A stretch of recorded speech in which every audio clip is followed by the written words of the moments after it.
तेजी से फैल रहे कोरोना संक्रमण को देखते हुए प्रदेश में सोमवार सुबह तक लॉकडाउन लगाया गया है, जिसका प्रदेश के तमाम जिलों में प्रशासनिक अधिकारी सख्ती के साथ पालन करा रहे हैं। तो वहीं सहारनपुर में भी लोगों को आवश्यक वस्तुओं के लिए परेशानी न हो, उसके लिए सहारनपुर की नवीन सब्जी मंडी को 4 घंटे के लिए खोला गया, जिसमें नगर मजिस्ट्रेट ने मौके पर पहुंचकर सोशल डिस्टेंसिंग का भी पालन करवाया।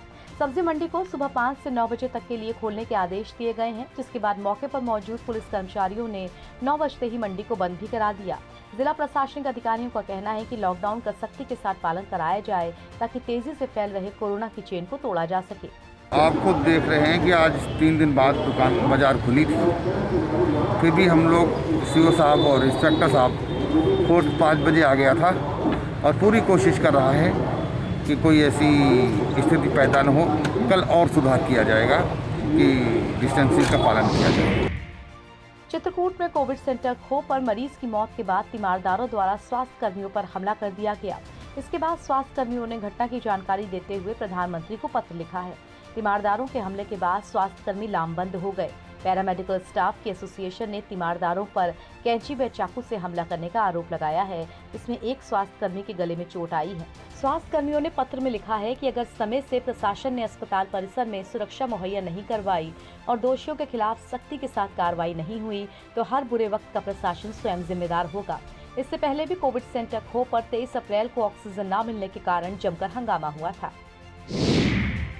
प्रधानमंत्री नरेंद्र मोदी के संसदीय क्षेत्र वाराणसी में इन दिनों कोरोना संक्रमण का प्रकोप अपने चरम सीमा पर है, तो वहीं दूसरी तरफ त्रिस्तरीय चुनाव के परिणाम में गहमागहमी साफ दिखाई दे रही है। मतगणना के बाद परिणाम आते ही आरोप प्रत्यारोप का दौर शुरू हो गया है।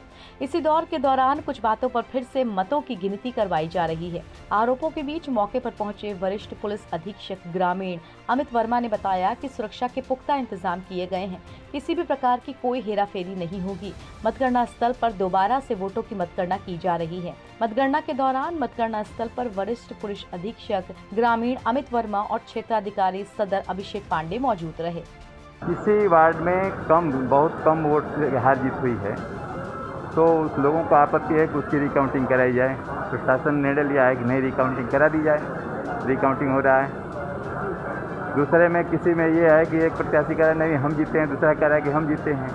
हम करने में कुछ जो रिजल्ट शीट वगैरह बने थे उसमें कुछ कटपिट होने की वजह से संदेह उत्पन्न हुआ। प्रशासन ने निर्णय लिया कि नहीं, उसकी भी रिकाउंटिंग करा दिया जाए। त्रिस्तरीय चुनाव में मतगणना के बाद आए परिणामों में जीते जिला पंचायत सदस्यों को उनकी जीत का प्रमाण पत्र कलेक्ट्रेट में मुख्य विकास अधिकारी चंद्रमोहन द्वारा दिया गया। सभी को मुख्य विकास अधिकारी चंद्रमोहन गर्ग ने जीत की शुभकामनाएं दी। जिला पंचायत सदस्य के तौर पर जीते ज्यादातर प्रत्याशी समाजवादी पार्टी के हैं। बरेली में जिला पंचायत के 60 वार्डों में प्रत्याशियों ने अपना भाग आजमाया। इनमें से 28 प्रत्याशी समाजवादी पार्टी के विजयी रहे, तो वहीं भाजपा के 12 प्रत्याशियों ने अपनी जीत सुनिश्चित करवाई। सभी को मुख्य विकास अधिकारी चंद्रमोहन गर्ग ने कलेक्ट्रेट में जीत के प्रमाण पत्र देते हुए कहा, पंचायत चुनाव की संपूर्ण प्रक्रिया पूरी हो चुकी है। शासन और कोर्ट की गाइडलाइंस के मुताबिक ही आगे की प्रक्रिया अपनाई जा रही है। देश में बढ़ते कोरोना संक्रमण को लेकर अयोध्या में संत डॉक्टर रामविलास दास वेदांती ने प्रदेश सरकार से लॉकडाउन लगाए जाने की मांग की है। उत्तर प्रदेश सहित अयोध्या जनपद में महामारी की संख्या बढ़ने के साथ ही मृत्यु की संख्या भी तेजी के साथ बढ़ती जा रही है।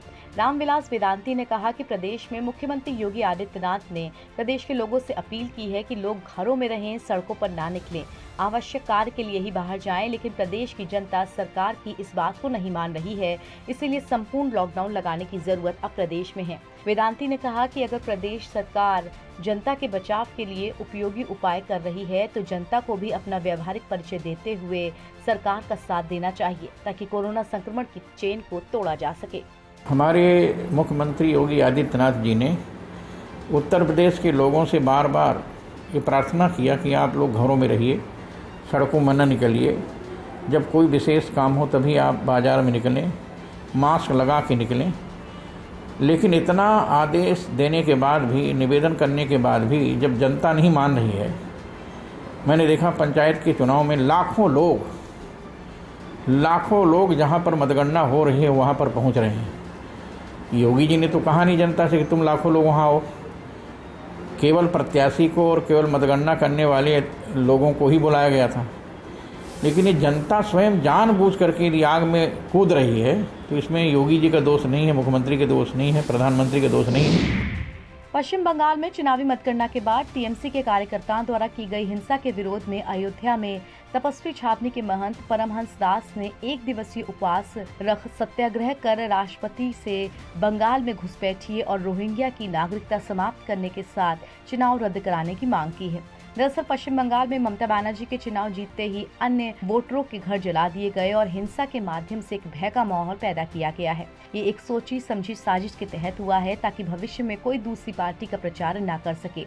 इसी तरह लोकतंत्र की हत्या की जा रही है, जबकि संविधान सबके लिए बराबर है। संत ने कहा कि वो राष्ट्रपति से पश्चिम बंगाल में राष्ट्रपति शासन लगाने की मांग करते हैं, इसीलिए उन्होंने हिंसा के विरोध में उपवास रखा है।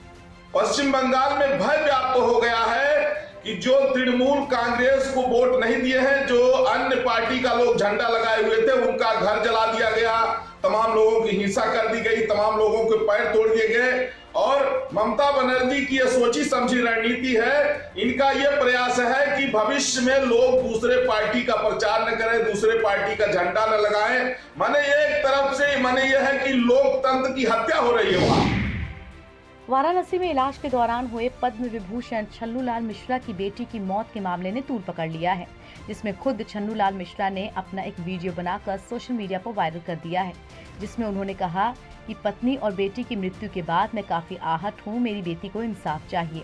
बता दें कि मेडविन अस्पताल में छन्नूलाल मिश्रा की बेटी के इलाज के दौरान मौत हो गई। इसमें उन्होंने अस्पताल प्रबंधन पर पैसे लेकर भी इलाज न करने का आरोप लगाया था। इसके बाद उन्होंने अस्पताल की सीसीटीवी फुटेज भी मांगी थी, जो उन्हें अभी तक नहीं मिली है। तो वहीं मामले की गंभीरता को समझते हुए जिलाधिकारी वाराणसी ने मामले की जांच के लिए 3 सदस्य डॉक्टरों की टीम को गठित किया है, जिसकी जल्द से जल्द रिपोर्ट जिलाधिकारी ने मांगी है। 3 दिन के अंदर हमारी पत्नी और हमारी बेटी का निधन हुआ है, जिसके वजह से सदमे में हूँ। मैं चाहता हूँ कि हमारी बेटी संगीता मिश्रा को न्याय मिले।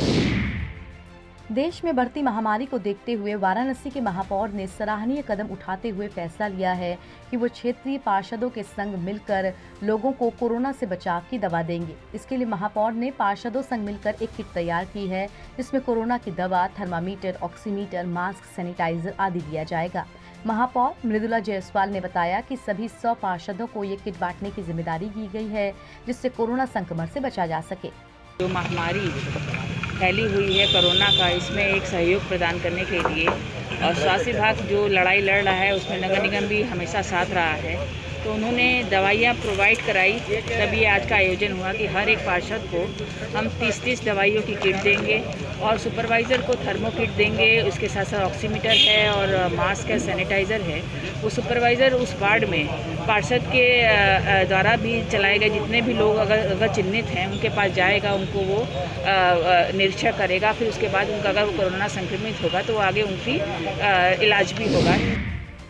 जनपद रामपुर में त्रिस्तरीय पंचायत चुनाव की मतगणना के बाद एक प्रधान पद के प्रत्याशी को विजय का प्रमाण पत्र देकर विजयी घोषित किया गया। इसके बाद जीते हुए प्रधान ने अपनी जीत खुशी में मग्न होते हुए अपना विजय जुलूस निकाला, जिसमें कोरोना गाइडलाइंस की जमकर धज्जियां उड़ाई गईं।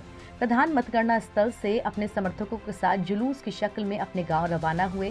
सूचना पर जिला प्रशासन ने कड़ी कार्रवाई करते हुए प्रधान सहित 4 नामजद और 100 से 150 अज्ञात समर्थकों के खिलाफ थानागंज में मुकदमा दर्ज करते हुए प्रधान को गिरफ्तार कर लिया है। प्रदेश सरकार ने प्रदेश में फैल रहे कोरोना संक्रमण को देखते हुए सोमवार सुबह 7 बजे तक लॉकडाउन लगाया है, जिसका पुलिस सख्ती के साथ पालन कर रही है। सुल्तानपुर के कादीपुर नगर में भी स्थानीय कोतवाली के वरिष्ठ उप निरीक्षक अनिल कुमार मिश्रा लॉकडाउन की अवहेलना करने वालों के विरुद्ध कार्रवाई करते दिखाई दे रहे हैं। वहीं जनता को अनिल कुमार मिश्रा की तरफ से एक सराहनीय संदेश भी दिया गया है, जिसमें उन्होंने कहा है कि जिंदगी बड़ी अनमोल है, उसको सुरक्षित रखें, घर में रहें, सुरक्षित रहें। उप निरीक्षक ने कहा, सरकार ने जो नियम लागू किए हैं उसका अच्छे से अनुपालन प्रदेश की जनता को करना चाहिए, तभी जीवन बच सकता है। लोगों को कई बार समझाया जा चुका है, बताया जा रहा है, लेकिन साधारणतया किसी भी समझाने पर किसी की समझ में आ नहीं रहा है। लोग कोविड-19 को बहुत हल्के में ले रहे हैं, यानी कितने लोगों की जानें रोज जा रही हैं, उसके बावजूद भी लोग जो है कोविड-19 की जो नियम दिए गए हैं उनको तोड़ रहे हैं। हम लोग सख्ती के साथ उन नियमों का पालन कराने के लिए, जिससे लोगों की जान माल की रक्षा हो सके, लोग बच सके, सुरक्षित रहें, हम लोग अपनी जान जोखिम में डाल करके सबको मना करा रहे हैं। जो नहीं मान रहा है उसके विरुद्ध सख्त कार्रवाई की जा रही है। वाराणसी के चंदौली जिले में तहसील नौगढ़ में बेरोजगारी से जूझ रहे एक शख्स पर विपत्तियों का पहाड़ उस समय टूट पड़ा जब उसके द्वारा बनाए गए पोल्ट्री फार्म में शॉर्ट सर्किट से आग लग गई और सब कुछ जलकर राख हो गया। बता दें कि मंजगाई गांव में उदयनाथ सिंह द्वारा पोल्ट्री फार्म बनाया गया था, जिसमें देर रात धुआं उठने लगा तो ग्रामीण मदद के लिए आगे आए, लेकिन आग पर काबू नहीं पा सके। कड़ी मेहनत और घंटों की मशक्कत के बाद स्थानीय निवासी गांव वालों ने आग पर बमुश्किल काबू पाया, लेकिन कुछ भी बचाने में असफल रहे। पोल्ट्री फार्म का सामान जलकर राख हो गया था। उदयनाथ ने बताया कि पोल्ट्री फार्म में चूजों के अलावा उनके लिए रखा चारा भी आग की चपेट में आ गया। उसके अलावा तमाम सामान भी जलकर राख हो गया। अगर फायर ब्रिगेड समय से पहुंची होती तो शायद कुछ बच जाता। वाराणसी के चंदौली जिले के तहसील नौगढ़ में प्रधान प्रत्याशी की मौत के बाद ग्राम पंचायत में 9 मई को होने वाले चुनाव में चकाघट्टा थाने की पुलिस के द्वारा सख्ती के बाद प्रत्याशी अपने प्रचार के लिए तरह तरह के हथकंडे अपना रहे हैं। एक प्रत्याशी ने तो अपना प्रचार करने के लिए आवारा कुत्तों का उपयोग करना शुरू कर दिया है। प्रधान पद के उम्मीदवार कुत्तों पर अपने पोस्टर्स के पर्चे चिपकाकर उन्हें इधर उधर घूमने दे रहे हैं। सोशल मीडिया पर तस्वीर वायरल होने के बाद निर्वाचन आयोग ने पूरी जानकारी ली। सूत्रों के अनुसार नाम न जाहिर करने की अपील करते हुए एक उम्मीदवार ने कहा कि आदर्श आचार संहिता में ऐसा कोई नियम नहीं है कि हम प्रचार के दौरान आवारा कुत्तों का उपयोग नहीं कर सकते हैं। पश्चिम बंगाल में चुनाव में मतगणना के बाद टीएमसी के कार्यकर्ताओं द्वारा किए गए हिंसा के विरोध में अयोध्या में तपस्वी छावनी के महंत परम दास ने ममता बनर्जी का पोस्टर जलाकर 1 दिवसीय उपवास सत्याग्रह को समाप्त कर दिया।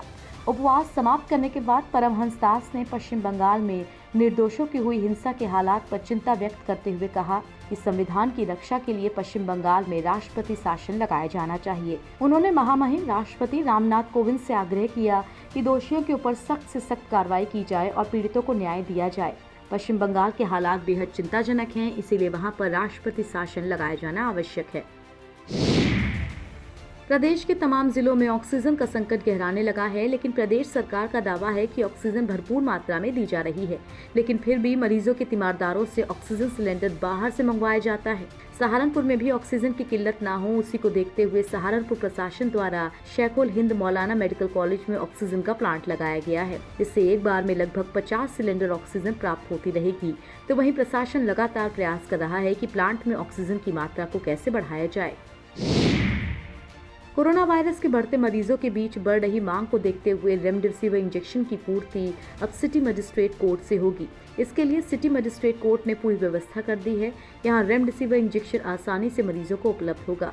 जिला प्रशासन में रेमडेसिविर इंजेक्शन की कालाबाजारी रोकने के लिए ये सख्त कदम उठाए हैं। एडीएम सिटी अजय तिवारी ने बताया कि लगातार इंजेक्शन की कालाबाजारी की शिकायतें मिल रही थीं, इसीलिए अब इसको सिटी मजिस्ट्रेट कोर्ट से मरीजों को दिया जाएगा। इसके लिए मरीज के तीमारदार को अपने साथ डॉक्टर का लिखा पर्चा और जरूरी कागजात लाने होंगे। वहीं मरीज के तीमारदारों को ये भी प्रमाण देना होगा कि मरीज को इंजेक्शन लगा है, इंजेक्शन का कहीं दुरुपयोग ना हो। इस पर भी प्रशासन की पैनी निगाह होगी। रेमडेसिविर की हम सभी जानते हैं एक बहुत महत्वपूर्ण इंजेक्शन है, जिसकी हमें कोरोना से पॉजिटिव पेशेंट्स की जल्दी लगना बहुत ज़रूरी है। लेकिन चूंकि रेमडेसिविर अवेलेबल नहीं हो पा रहा था मार्केट में और मरीज़ परेशान हो रहे थे, तो इसलिए सरकार की एक बहुत अच्छी मुहिम है, जिससे कि जो मरीज़ हमारे निजी चिकित्सालय में भी जो भर्ती हैं उनको भी हम ये बात मुहैया करा सकें। जैसे हम जान रहे हैं कि कम होने के कारण मार्केट में काफ़ी ऊंचे दामों पे या गलत पैसे पे भी मरीजों को मिल रहा था, तो मरीज़ काफ़ी परेशान हो रहे थे। इसलिए सरकार की ये मुहिम है कि एक जो कंट्रोल्ड रेट्स हैं उस कंट्रोल रेट्स पे हम दें, और ये जो पैसा है ये रेड क्रॉस सोसाइटी के नाम से रसीद कट रही है और उन्हीं के पैसा रेड क्रॉस में जाएगा। फाइनली रेड क्रॉस वाले कॉरपोरेशन को जमा कर देंगे।